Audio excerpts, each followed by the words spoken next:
Hi, I'm Fawn Oates. In the 18 years we've been on the air, you may have gotten used to seeing me, Stephen Montez, Nicole Garcia, Rick Miller, Tom Biddle, and all the others here on Colorado Outspoken every month. If you have and you come to enjoy having us around, then I hope you'll be concerned about what I have to tell you. Colorado Outspoken is in serious financial difficulty. Even though we are an all-volunteer effort, we still have expenses. We must pay rent to our studio, we must buy recording media, we must pay our telephone bill, our website hosting bill, and we must maintain our production equipment. At the present time, however, we do not have enough money to meet any of these obligations. Most of our funding presently comes from businesses and individuals who underwrite our show. Those are the wonderful people whose advertisements you see at the beginning of the show and on the bulletin board. The remainder of our funding comes from donations from individuals. We are not supported financially by any institution, and no one pays for our programming. The show is free to KBDI and to all of our internet outlets. Colorado Outspoken and its predecessor, the Lambda Report, have been on the air for 18 years. And in that time, we've never made a direct plea to our viewers for donations. But the time has come. We truly need your support in order to be able to continue to bring you the news, information, and event coverage that we have been providing for so many years. If you value this kind of programming, please lend your financial support to Colorado Outspoken. Even a small donation would be deeply appreciated. Please visit our website at coloradooutspoken.org for more information and to make a donation. Please don't let Colorado Outspoken, the longest-running gay and lesbian news program in America, go off the air. Thank you for watching and ensuring that there will be many more shows to come.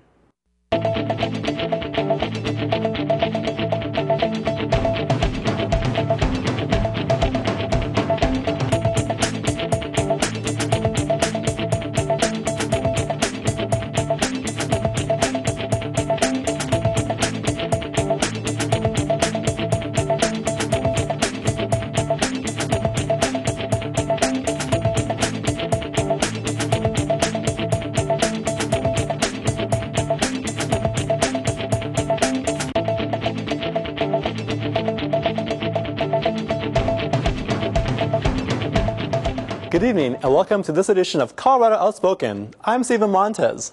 On tonight's show, we'll be talking with members of the Colorado Gay Rodeo Association who can tell us more about their organization and fill us in on the upcoming National Rodeo Finals being held right here in Denver.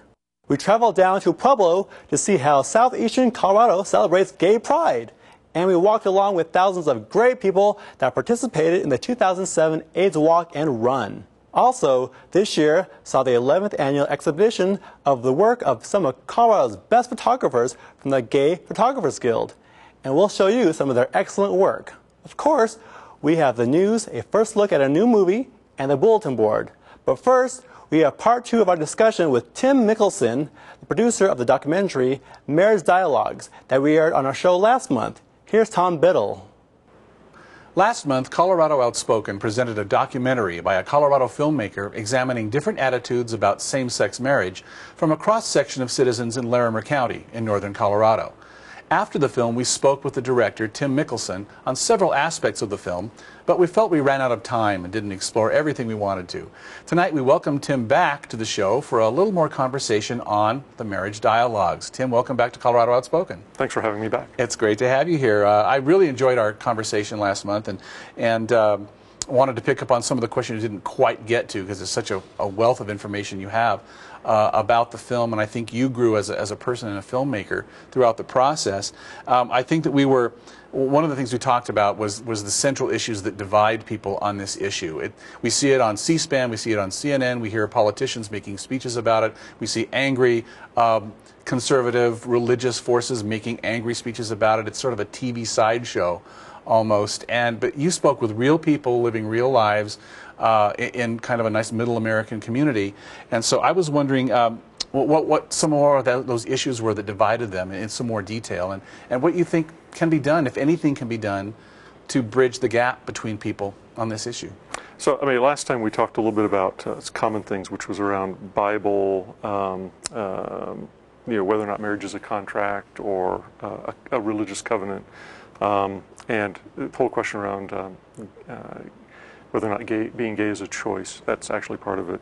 On the liberal side, civil rights, financial impact for benefits were some of the things.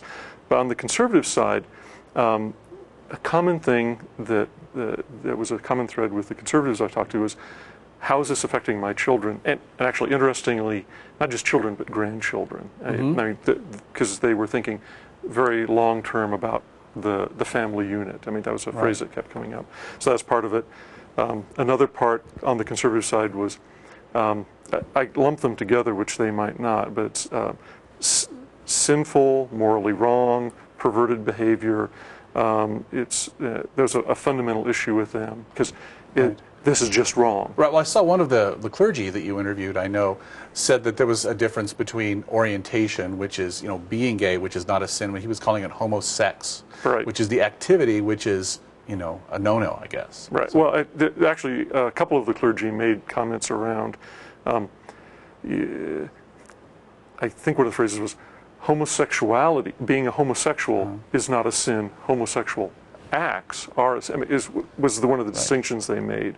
So, as long as you just choose not to express yourself, it's okay. Was the sort of the it's phrase. It's okay to be gay, but don't be gay. Don't do anything about it.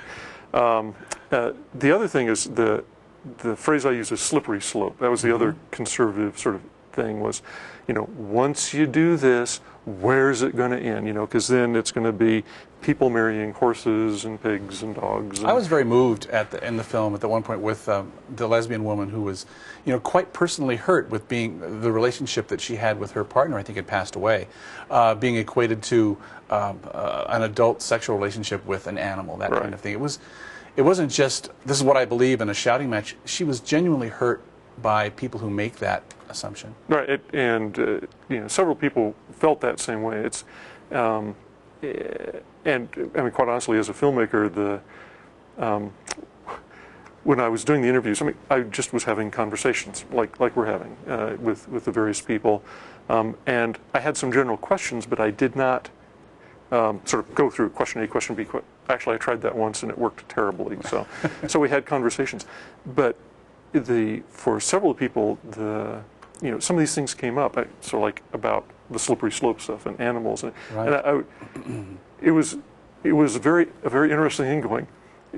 Inside, I wanted to say, excuse me, you believe what will happen? How do you get from A to B in your brain? It was, and I tried to understand that a little bit better, but it was sort of surprising. So. So that was sort of some of the key conservative things that I saw. In terms of resolving it, I think was the other part of the question. Right. These are ingrained. I'm trying to avoid the word prejudices, because that sounds, and it kind of is. That sounds so critical. I mean, it sounds so evaluative and judgmental, but I don't know a different word for that. Well, it also has some connotations, but at least for some of the people, zealous is a reasonably good word for how they act and feel about these things. Zealousness in their faith. In their faith. It colors judgments that they make. That's right. It's and there's quite a bit in the documentary around the Bible and what the faith and the religions tell people is the truth and is right, and a whole bunch of stuff around interpretation, and for a lot of these people, from their point of view, there is no interpretation. This is the direct word of God. There were a couple of people who were trying to make kind of as a sample interpretation about why certain prohibitions were in the Bible because of the time that they were in, that there was a massive famine or that there was a fear of a population dying out, and that there might have been a context in history as to why the Bible was written the way it was. And the other conservative side, and I like the way you edited it because you kind of put their opinions back to back because it engenders really good discussion about the Bible is what it is. The Word is the Word. Right. But the people that have that the Word is the Word point of view, they are staunch in their belief, and I think, as I said last time, that's one of the things that makes me sort of saddened in terms of how can we move forward in a dialogue and actually get to some reasonable accommodation, because I'm a strong believer in people should have freedom to practice their faiths, independent of what those faiths are to a great extent. but I also believe people should have the right to get married, independent of gender orientation. What someone else's religious beliefs are. And how do those two things interact? And given where do your religious beliefs end and my civil liberties begin? That's right. That's right. Which actually, I don't believe it's in the piece that was shown, but there's a whole thing about separation of church and state. I mean, I think most of us, recognize that, in America we have separation of church and state. Well, actually, we sort of don't, in terms of what's actually in the Constitution. One of the people I talked to had, this is stuff I never realized, that it's not. It was an opinion by Thomas Jefferson, I believe, it was the author, around separation of church and state, but never made it in our formal stuff. Yeah, it's a tone and it's an implication, and people jump on that and they glean that from it, but it doesn't say Article 7 of the Constitution, church and state are separate. It doesn't come out that.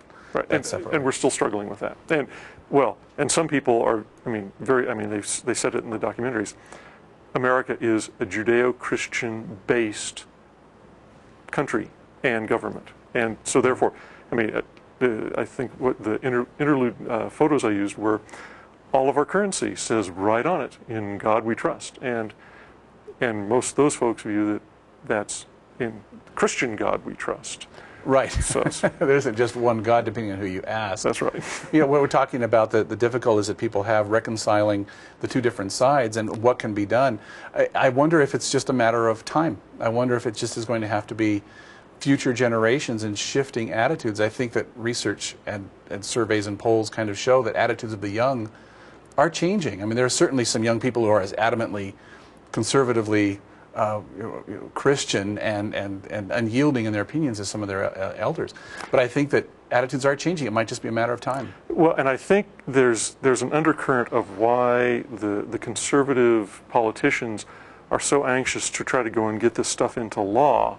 Because once it's in law, it's very hard to, in the Constitution, it's very hard to change. And I think there's some recognition that as time goes by, people get more okay with same-sex marriage. I remember last time I didn't mean to cut you off there, but I remember last time you mentioning that kind of the impetus for making the piece were some remarks that you read by Representative Marilyn Musgrave and Wayne Allard and she together trying to get the actual U.S. Constitution changed. Do you sense a kind of a panic? Maybe they know that the time is running out and they have to do that now because the next generation might not have the same attitude they have, and then of course we'll all be on the road to hell from their point of view, perhaps. And quite honestly, that's how they believe, and I got that sense of it.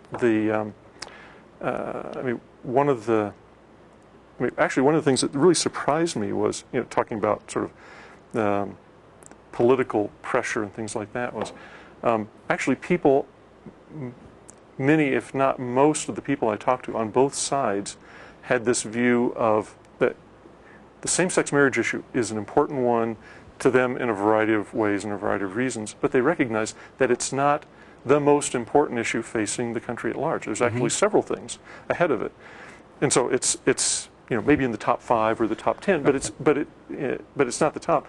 And they see that the politicians pull this out every now and then to bang the drum to go and get things riled up, almost independent of whether or not they make progress on this particular issue. Right. It's just kind of a general, subscriber, getting people to jump onto the, don't forget, we're the party that is against same-sex marriage. So, yeah, again, it does often come across as an issue that's used and not necessarily taken as seriously. And I think that's getting to the core of what divides people and some of these attitudes. It's very difficult. You can't walk in, I don't think, and say you're wrong and expect them to go, okay, you're right, I'm wrong. This is such a deeply held divide right now in this country, and it might just be a matter of time. And there are two voices in this debate in the country, and I wanted to move on to one area about the balance that is presented in your documentary.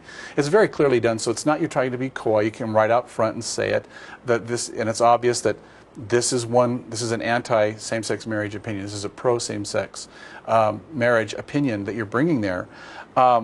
And you made a concerted effort, it seems, in the filmmaking, the editing process, to not take sides. Even though you mentioned last time that you did get more liberal people rather than conservatives, you tried to make the finished film much more balanced. This seems to be, is this a matter of style? I mean, many filmmakers today, like a Michael Moore, will purposely take a side on a hot-button issue and ridicule the other side and not be objective.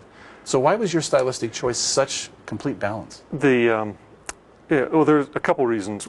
I mean, quite honestly, one of the things I'm trying to do with this thing is get people to think, get people to have a dialogue, to talk about it, and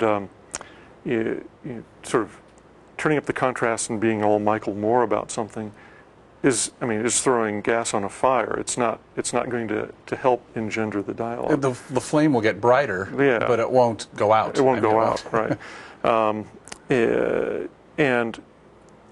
And I guess I'm of the opinion that people are people, and if you just go in, for most people, if you give them an opportunity to actually meet, view, understand, talk with, listen to each other, they'll go, well, I don't like the thing that you do there, but other than that, you're not a bad guy. It's it's the way most of the conservatives view the GLBT community is so different than the reality of who they are.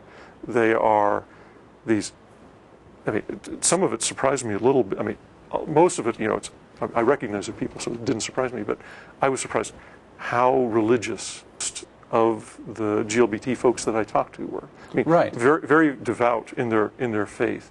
Right. And they've found a way to honor those religious feelings, but also want the benefits and the personal satisfaction of a codified relationship in marriage. It's not a conflict to them. That's right. It's but they are so normal, so average. I mean, so boring. I mean, quite honestly, they're just living their lives. I know my share of boring gay people. Yes.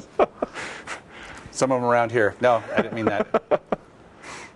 So yeah, it's so I think if people just got an opportunity to meet, or at least listen to each other, and which is what I'm sort of trying to do with the piece, see them not in sort of stressful situations, but in just normal conversations. So that was part of it. The other part is, I mean, it's consistent with my style. At times it works against me, but I can see almost any side of an argument. Right. And so, I mean, that sort of came out naturally. And the other thing is, I made a commitment to the people. Actually, I told all the people when I was when I was talking to them, trying to get them to be interviewed. Independent filmmaker, an amateur. I am on the liberal side of the issue. I was very upfront with that. But I'm going to do a balanced piece. Your intent is not to make a piece that makes the conservative side ridiculed or something. That's right. And I explicitly said, I'm actually not trying to make you, a liberal, look good, you, a conservative, look good. Either of you look bad. I'm just trying to go and present, a balanced view of both sides of the argument. And people, I think, at least the ones that talk to me, respected that, and I think I've done a reasonable job. Not everybody's happy with what I did, but I think overall I've done a balanced job. Well, if you just made one side, it would have been a marriage monologue rather than a marriage dialogue. And through the editing, you can put comment A to comment B, and they contrast. And then I think you end up with something greater than the sum of the parts that you get when you edit like that. I hope that was your intent, because that's what I saw when I saw the film. But in order to achieve that balance, though, and choosing the subjects you were going to use in the actual film, you must have known kind of ahead of time, even before the interviews, what their attitudes were, or what maybe you assumed that. And I wonder if there were any surprises when you actually sat down and talked to them. Yeah, I think did some of the conservatives surprise you? Did some of the liberals surprise you? Yes, on both sides. I think, as I mentioned, how faithful a lot of the liberal, the GLBT community was, in spite of what some of the religions have said about them and done to them out of their churches.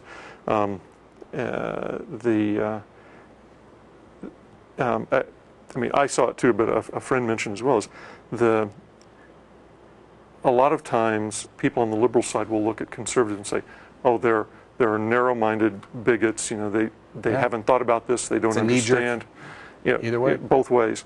And I mean, I think at least several of the people I talked, again, I didn't have as many conservatives as I'd like, but several of the conservatives I've talked to, this is something that they've thought about, and in several cases really struggled with. And it's they're still on the conservative side, but it's not like, oh, you're all bad, Sure. you shouldn't have any rights. It's like, this is a tough issue. It's tough.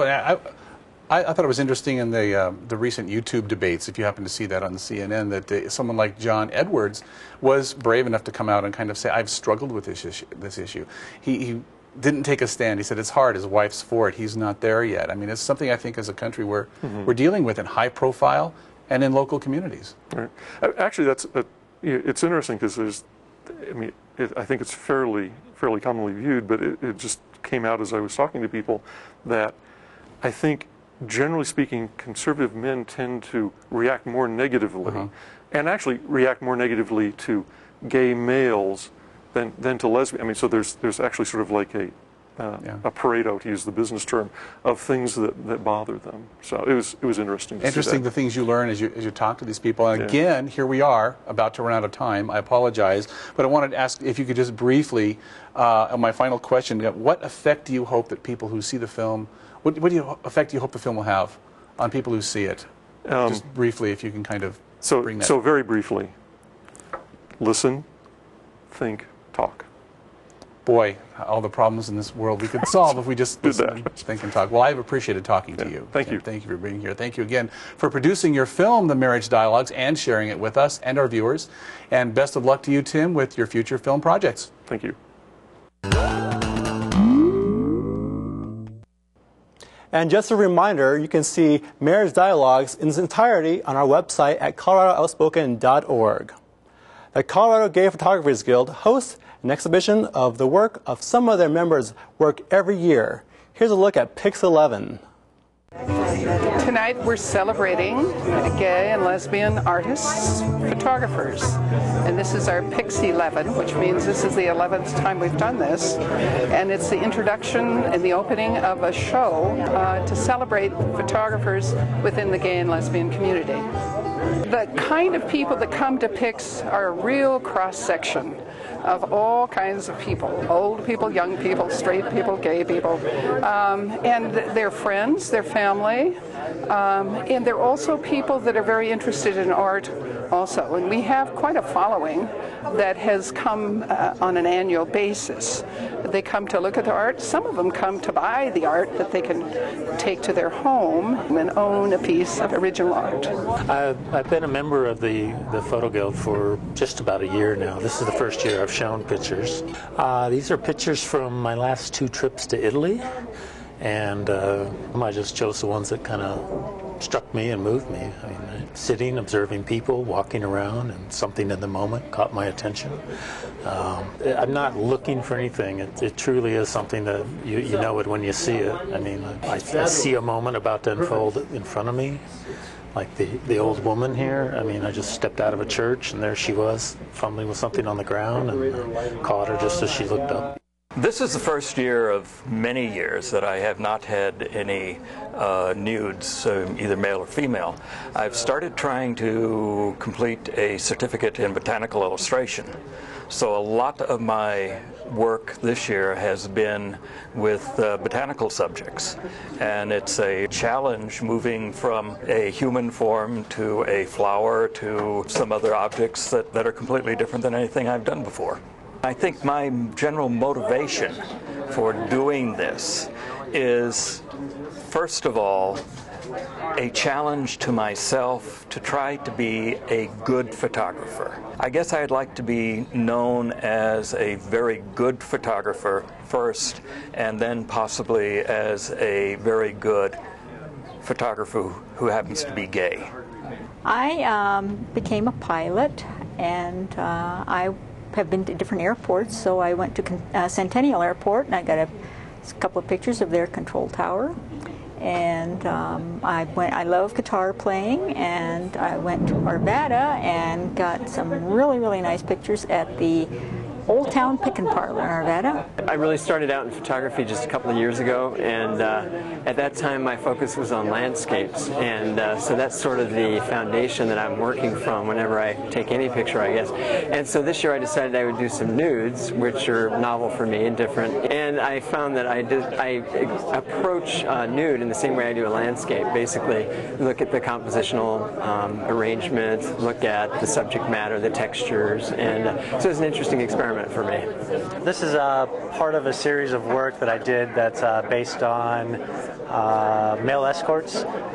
Basically back in 1998 I met a male escort, actually this gentleman here, and really connected with him on lots of different levels, and we did a photo shoot and really loved how the photos came out, and so kind of conceived this idea of doing a black and white photography book about male escorts.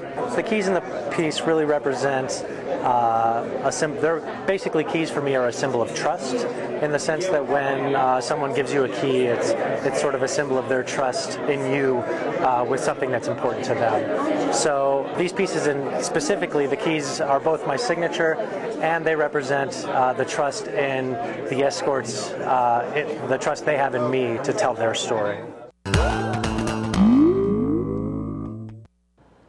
A move to impeach the president, a gay judge was appointed in Denver, and Gaydar gets an explanation.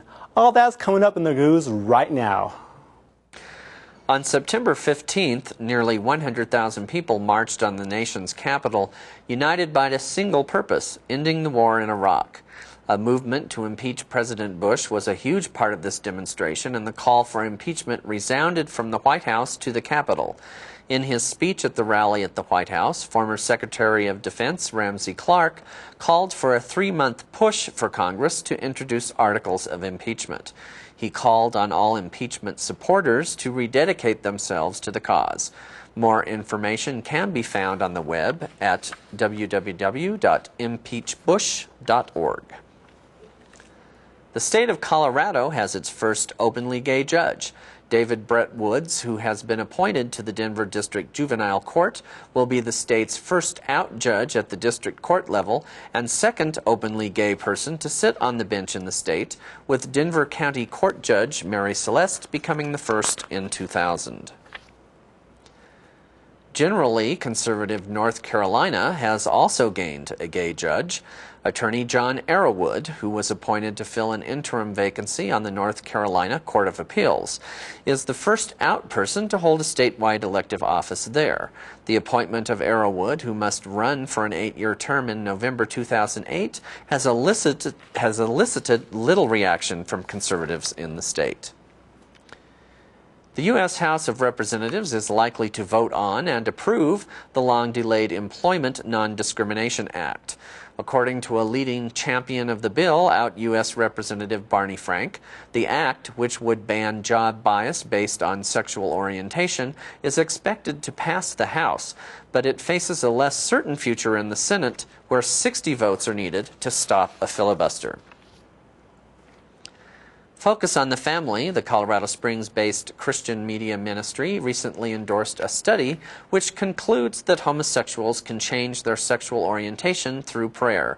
The results of the study, conducted collaboratively at 2 Christian colleges, were released in a book rather than in a peer-reviewed publication. The study has been publicized in the Denver Post and on 9 News, but it has been severely criticized as being flawed from bias and poor methodology. Ryan Acker, director of the Pikes Peak Gay and Lesbian Community Center in Colorado Springs, said, "This study was very biased and very slanted." A recent CNN Opinion Research Corporation poll reports that 56% of Americans believe a person's sexual orientation cannot be changed. Gay memorabilia has been added to the Smithsonian Institution. The addition of protest signs and other items from gay rights pioneer Frank Kameny to the Smithsonian's collection is a sign that gay topics are part of the national conversation, according to writer Philip Kennicott. In an article in the Washington Post, Kennicott writes, "The genie that Kameny and others let out of the bottle will never go back in. And now people who object to or hate homosexuals are forced to fight tactical delaying wars on peripheral issues." Over the past 30 years, gay studies has become an established academic field. Nearly 50 public and private colleges and universities include multidisciplinary minors and/or certificates or intensive studies on gay subjects.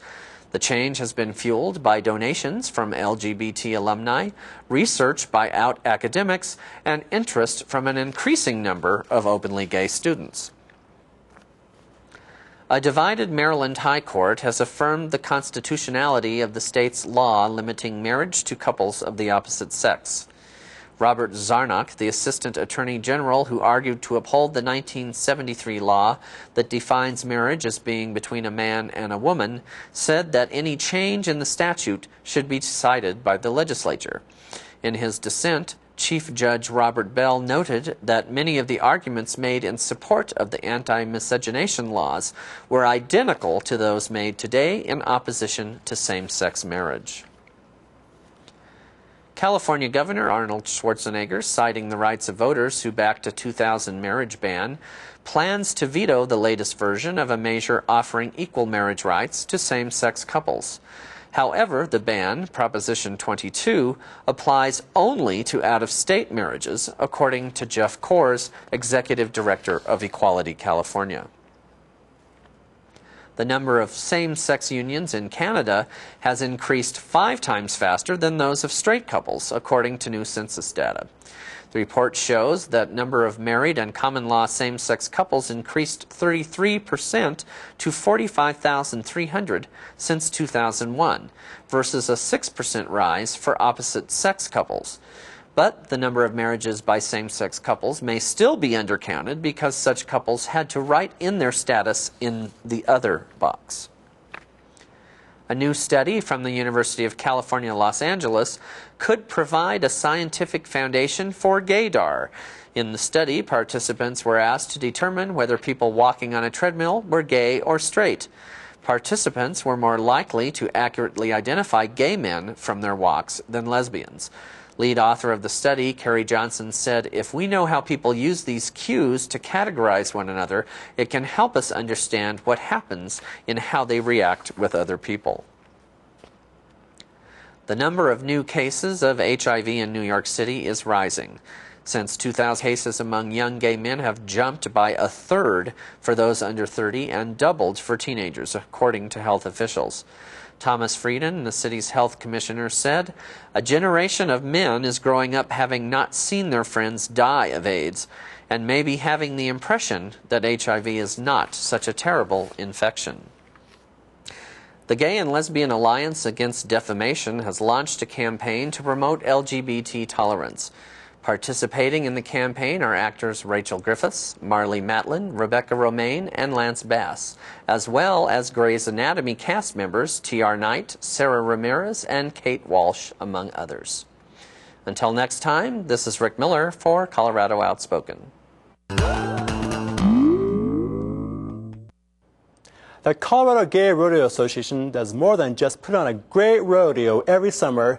They are part of an international association of gay rodeo enthusiasts. Here's Nicole Garcia to tell us more. History records June 3, 1983, as the date that the Denver metro area became the second location in the United States to stage a gay rodeo. I do have to say I lifted that historical note from the CGRA website. I have 3 individuals with me tonight who can tell you firsthand about the Colorado Gay Rodeo Association. Janet Jenkins is Miss CGRA. You may have seen her carrying a flag on horseback in grand entry at this year's CGRA rodeo. Ken Poole is the Vice President of CGRA and also Rodeo Director for the upcoming IGRA Finals.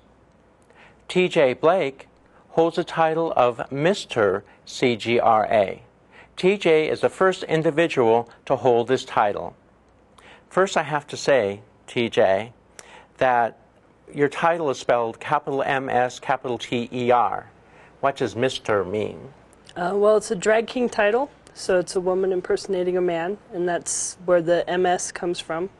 And then the TER is so it's a Mr. And I am the first in Colorado to hold this title. I will be the second individual to compete for the title on an international level. Currently, there is no reigning Mr. IGRA, so I hope to be the first to win that title. Excellent. What got you involved with CGRA? A friend of mine several years ago had taken me to a rodeo because we put on a rodeo every year. And so I went, and just being there in the atmosphere, and it's like a really big extended family. And just the competitors, the royalty team, everybody's just, they're warm, and they just want everybody to learn about the Western lifestyle. If you don't know about an event, they'll tell you about it. They'll teach you about it. Wonderful. So, Miss CGRA, Janet, how did you get involved? Nicole, I've actually been involved with rodeo for about 13 years now. My first rodeo was back in Minneapolis, Minnesota, back in, I don't think I want to go back that far. But I actually volunteered at a rodeo. I had a wonderful individual in Minneapolis who saw sort of a lost soul at the country bar and drugged me to rodeo and had got me to volunteer.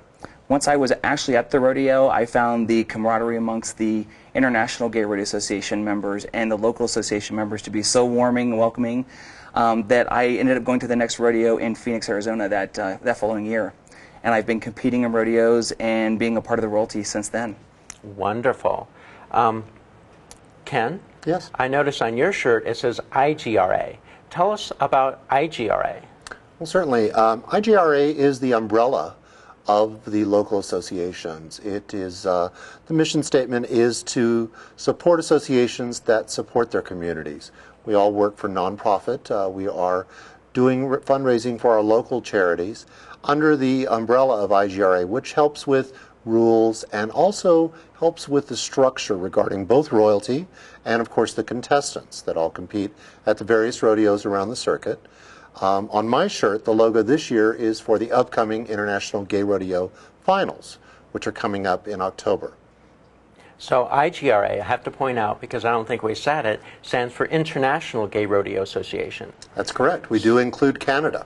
And in fact, they have 2 associations in Canada and are actually now hosting 2 rodeos north of the border.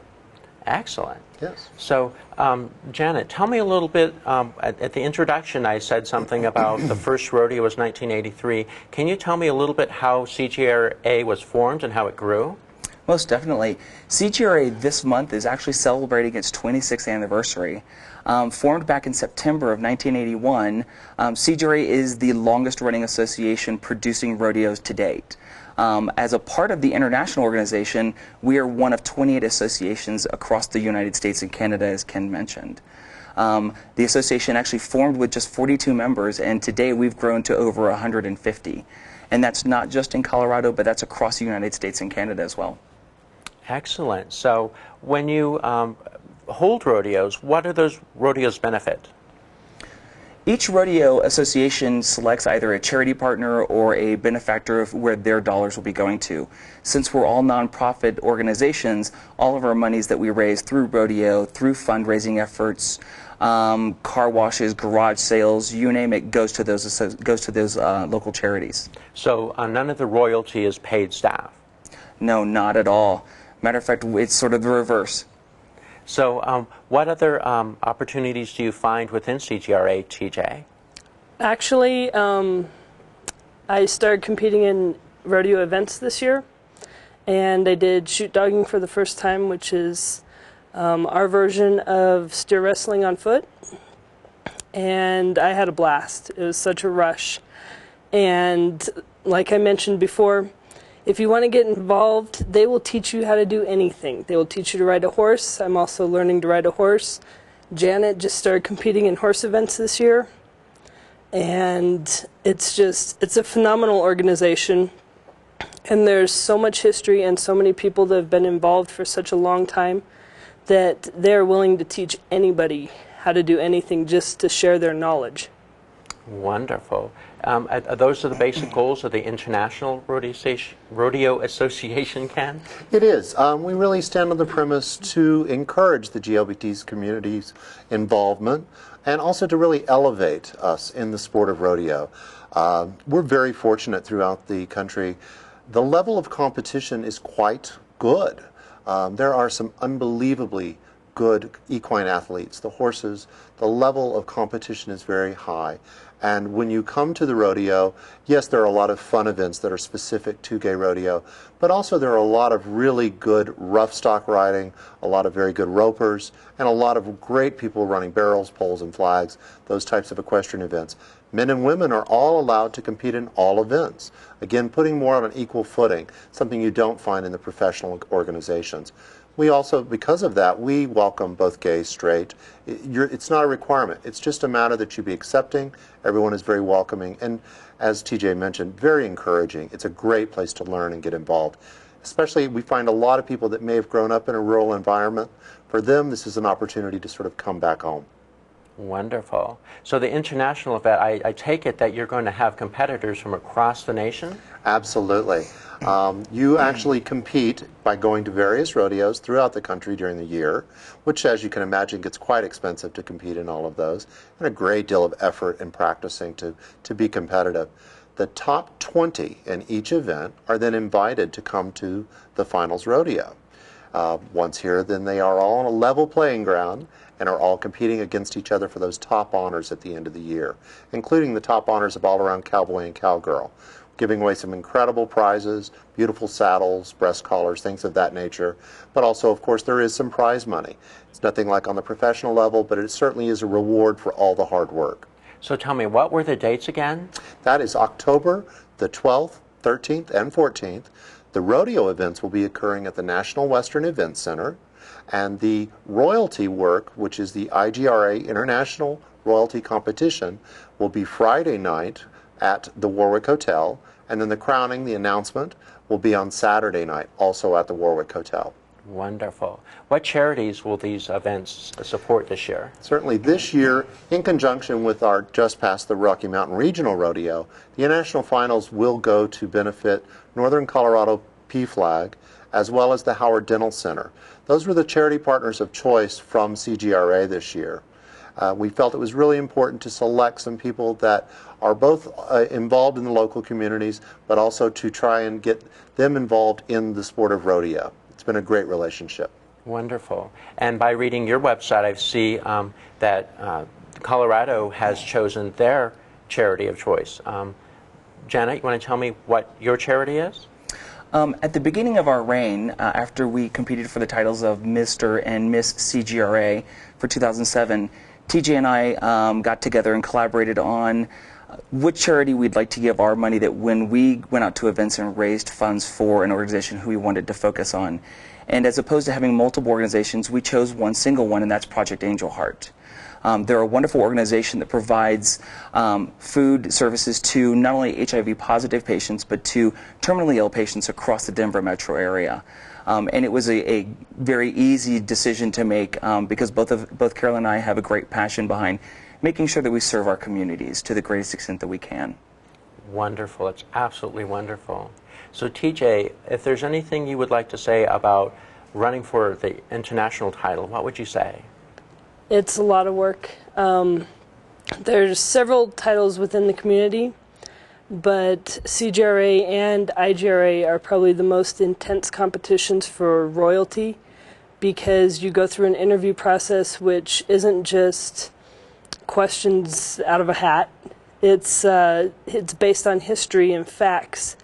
And when we set up rodeo events, certain events like the equestrian events have specific diameters that the arena has to be set up in so that it's fair for all of the competitors across the board. So there's a lot of preparation work involved getting ready for competing for the title. And Janet and I have both been working extremely hard getting ready for it, and it's in just over 3 weeks. So Janet, you're running for an international title as well. That's correct. Along with Carolyn, on October 12th, I'll be running for the title of Miss International Gay Rodeo Association for 2008. Well, I wish you both the best of luck. Thank you. We'll really be rooting for you. And once again, let's mention the International Rodeo. Absolutely. The rodeo events again will be October 13th and 14th at the National Western Event Center. And of course, then the festivities start on that Friday night with the royalty competition at the Warwick Hotel. Will we be able to see you compete? Absolutely. Yes. Definitely. Wonderful. There is so much more to know about CGRA, but our time is about up. I want to remind everybody to go to their website, www.cgra.net, for lots more information. I would like to thank my guests, Janet Jenkins, Ken Poole, and TJ Blake, for being with me tonight. For Colorado Outspoken, I'm Nicole Garcia. Hi, I'm Fawn Oates. In the 18 years we've been on the air, you may have gotten used to seeing me, Stephen Montez, Nicole Garcia, Rick Miller, Tom Biddle, and all the others here on Colorado Outspoken every month.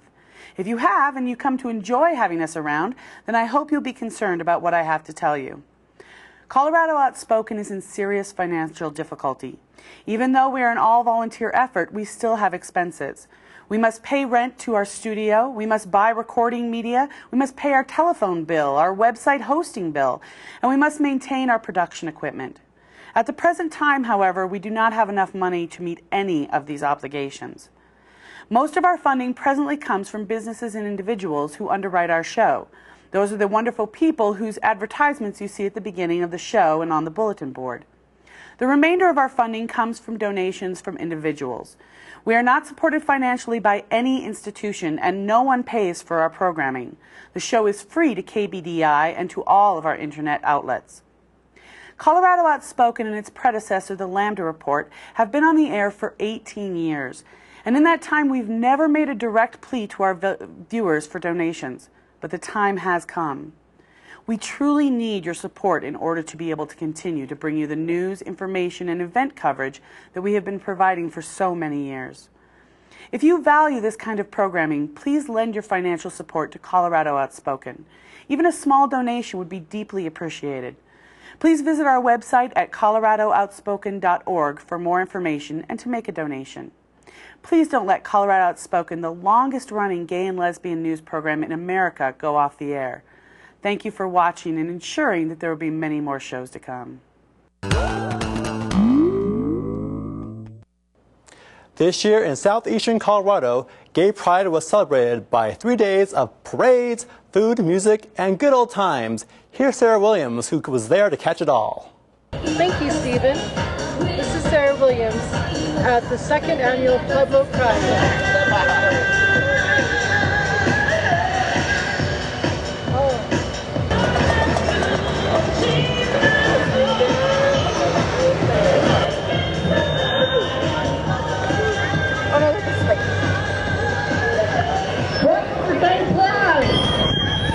There we go. Okay. We want to thank all our participants. Starting out with the Pride banner.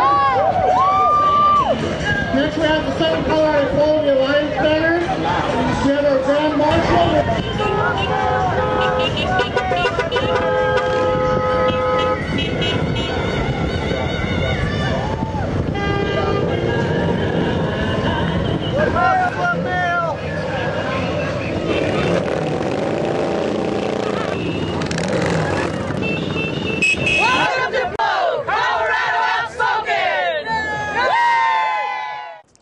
This year's AIDS Walk and Run drew nearly 8,000 participants and is expected to raise more than $600,000.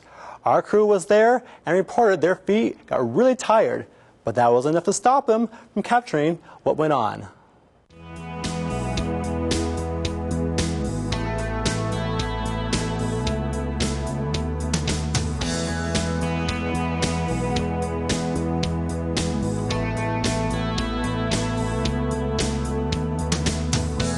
It's just a cause that I totally believe in. Even if it wasn't for this, before AIDS was even known, I was taking care of AIDS patients at a hospice. So I just do it more now so that they can find a cure. Hopefully a cure will be found soon.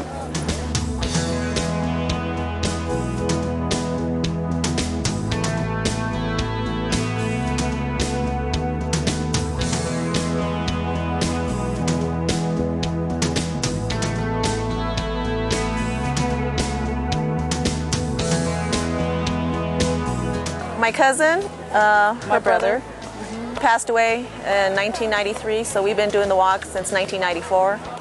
And we're here. We're going to be here every year until they find a cure.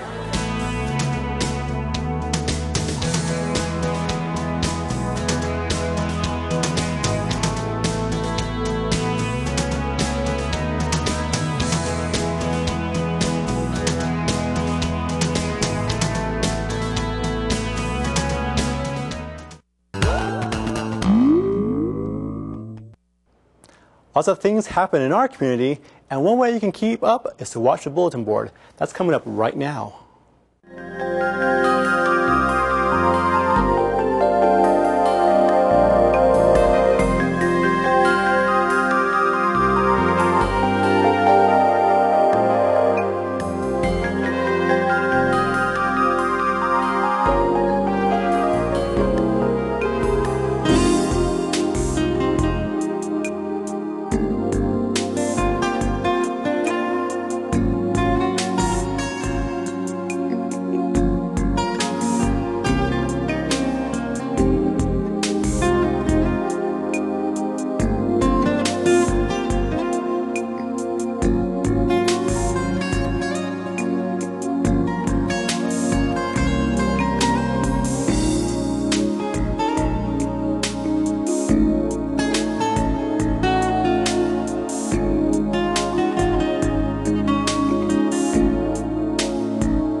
Hey guys! Your business can be a part of Colorado Outspoken. You can have your logo at the beginning and end of each of our programs. And on our website.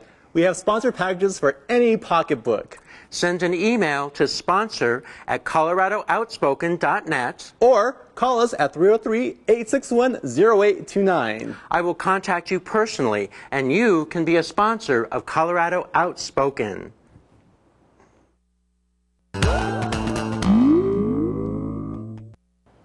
Jane Austen was an author in the early 19th century England, but tonight's movie isn't about her. It's about 6 people who meet her because they all like Jane Austen. Here's the Jane Austen Book Club. You haven't said which book you want to be responsible for. Maybe Persuasion, because I'm increasingly drawn to its elegiac tone. Don't think I'm doing a book club. You're doing it. Mansfield Park, Pride and Prejudice, Emma, Persuasion. 6 people will each be responsible for 1 book. All Jane Austen, all the time. The members of the Jane Austen Book Club We're gonna go to Paris. My husband and I. are hopeful about love. Send me a postcard. Paris is off. But helpless. I've been seeing a woman at work. When it comes to relationships. Do you think he has a brain tumor? I think he fell in love. Oh, I'm rooting for the brain tumor. We don't just dispose of people we love. I sort of invited someone, said he might come maybe. Is this the order that we read them in? They're not sequels. Emma and Mr. Knightley, you just never feel the sex. Austen's all about keeping it zipped. I could use a little encounter in the woods with Mr. Darcy right now. So what'd you think about Greg? How about those dreamy eyes? Ain't really nice. You're such an Emma. You'd love to pair up the whole world. It's a great dress. That's not Jane's theme, is it? Jane and I, we know our theme. Dean thinks Austin is the capital of Texas. Maybe high school's over. High school's never over. You can't read these novels without wondering if she doesn't have a little thing for the naughty boys. Who doesn't? He looks at me like he's the spoon and I'm the dish of ice cream. To survive romance in the modern world, Isn't physical attraction one of the ungovernable forces? At least the brakes. they'll have to ask themselves one question. I thought these shoes just don't suit me. Hey, I put some new shoes on and suddenly everything's right. I said, hey, I put some new shoes on and everybody's smiling. It's so inviting. This is a rule book? We could do worse. Reading Jane is a freaking minefield. Are we all up for a little romance? Ready? The Jane Austen Book Club. It's the perfect antidote. To what? To life. The Jane Austen Book Club is now playing at the Esquire. If you'd like a pair of free tickets, just give us a call on the movie line at 303-861-0829, and we'll give a pair of tickets to 10 randomly selected callers. Well, that's all we have for this edition of Colorado Outspoken. We want to thank all of you for joining us. We'll be back on Sunday, October 28th at 10 p.m. right here on KBDI Channel 12. So we hope to see you then. And of course, you can always catch us online on our new website, ColoradoOUTspoken.org. I'm Stephen Montez. Good night.